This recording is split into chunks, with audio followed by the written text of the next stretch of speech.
Subscribe to our YouTube channel and don't forget to press the bell icon to get all the latest updates. We're at the Ideas for India conference here in London, and with me is Tejashwi Yadav, leader of the Rashtriya Janata Dal, and a very young leader who has changed the tide of politics in Bihar. He started off when his critics called him a lightweight, but he's here to pull a punch. Tejashwi, please tell us, when you entered, you had lots of critics. You were young, and people were like, what could he do? And then in the elections, the numbers spoke for themselves. Your party got the highest seats, more than half that number. What is the plan to get the other half? I've entered politics after 2013, and since then I've been really active and tried to make my party cadre as strong in the field or on the social media as well, because our party perception amongst few people were something else, which I really wanted to change. What is Rashtriya Janata Dal is all about, and what our leaders did when they were in the government, whether it was in the central government, whether they were in the state government. So, what welfare work they did, we, our leader or our party, at that time, they didn't do any publicity or any marketing at that time. So, people they have less knowledge about our government when we were in the power, what we did. But obviously, I wanted to connect people. I wanted to know the real issues of the Bihar, so I can work according to that. So first of all, party people they accepted me as a leader, and I fought election. And the very first election, I won the election, and I became the youngest deputy chief minister. Then after 18 months, government changed, and I became the leader opposition of the Bihar Legislative Assembly. Now you can say I'm the youngest in India as a opposition leader of any legislative assembly. So we have seen the Bihar election also. That was just after, or you can just say in Corona time, in COVID-19 time, and that was the first election after the lockdown, which had happened in Bihar, and Bihar was the single state where the election was held in. So we didn't knew how it gonna be like, because we never knew when election will happen or not. We were like clueless about everything.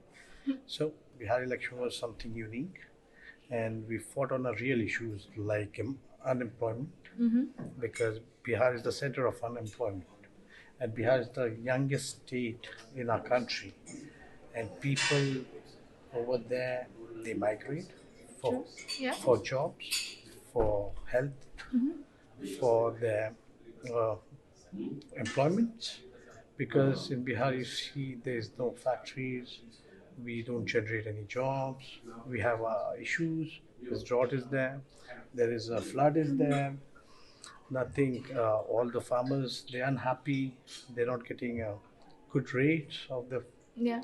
thing. So we talked about पढ़ाई, कमाई, दवाई, सच्चाई, सुनवाई और कार्रवाई वाली सरकार. And I had promised, like, if I'll come into the power, I'll give almost like 10 lakh government jobs. Because if you see Bihar in a health department, education department, or if you see in a home department, like in the police department, there are posts are vacant. We are not able to fulfill it, and Yeah. people of Bihar they like desperate, but they want that job, and government was failed to do that. And when manpower is not there, then Yeah. how if in a hospital, if lack of a doctor, lack of nurses, in police, lack of havaldars or inspectors, or if you see in engineering department, lack of engineers, so department suffers. True. And we don't deliver it on time, and it will get difficult because load gets too much.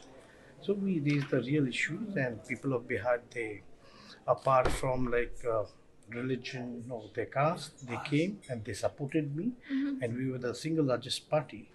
So this is the thing, because nowadays what opponents which you can say in Bihar, BJP and JDU, they tried to divert the issue, and they didn't want you to talk on the real issues, but we forced them to talk on the real issues. Like I had promised 10 lakh jobs. Tejasvi, also tell me a little bit about this issue of Gyanvapi that is making headlines everywhere.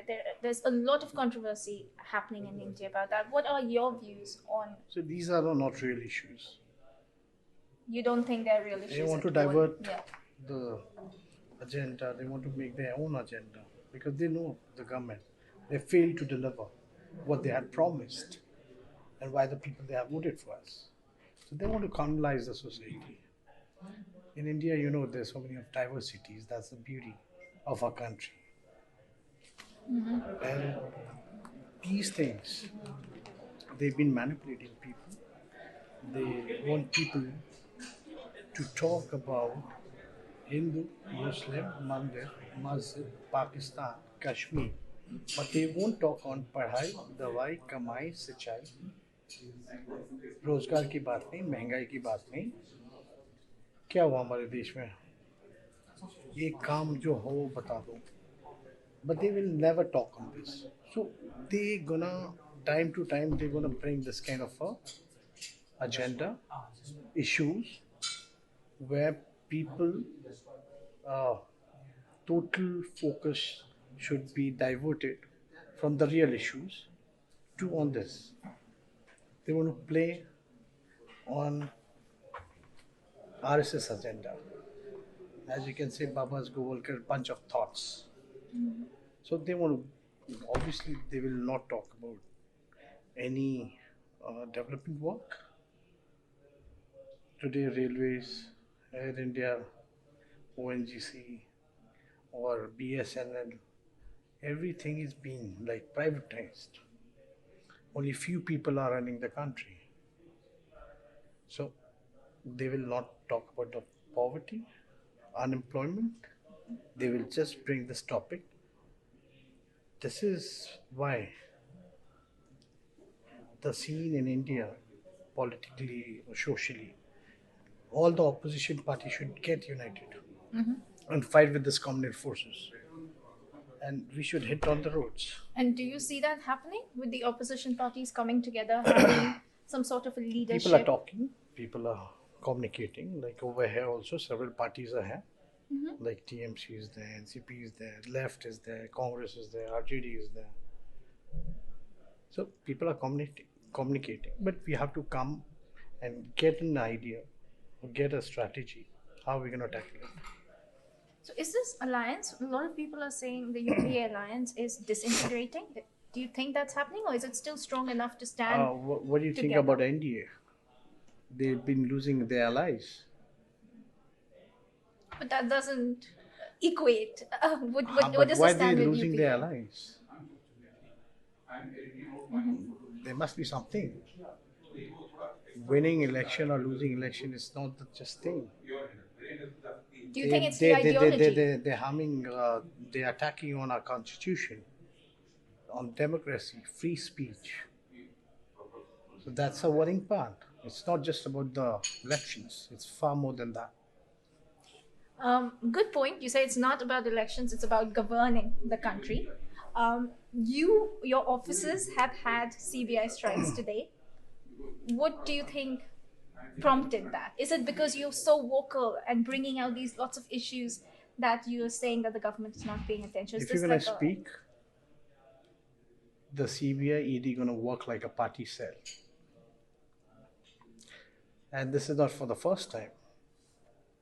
Whether the politicians, whether the artists, whether anyone from wherever field they are, whoever opposing this government, they have been attacked by CBI, ED, or income tax. So this is not the new thing. It's totally baseless, and they will keep on doing this because they want to surrender, and we will never compromise with our ideology. What is the vision for the next, let's say, 5 years? See, vision is just to make people aware what is going on in the state. We want to communicate people, what are the real issues, so we can bring it on the table, and people should decide. And we are with them, with the farmers, with the laborers, with the youths who's suffering. We're going to raise their voice. That's our plan. Okay. I have a final question for you, and I think this is going to be really difficult, but I really want you to answer this honestly. Okay? Between cricket and politics, where does your heart lie? See, both are different things. Since I was kid, socially and politically I was aware, but although I wanted to make my career in cricket, but I knew it like somewhere or another, or sometime I will be going into politics. Even my interest was also there. Like I told you, I was socially, politically aware since I was kid. And all the Biharis, socially and politically, they're aware. Yeah. So we wish you a long inning in politics. Good luck with everything, and thank you for talking. Thanks for your with good us. wishes. This is Ruhi Khan from Mojo Story in London. It's great to see you here. Thank you for watching our work. If you haven't subscribed yet, don't forget to click the bell icon and subscribe to Mojo Story and support independent, robust journalism.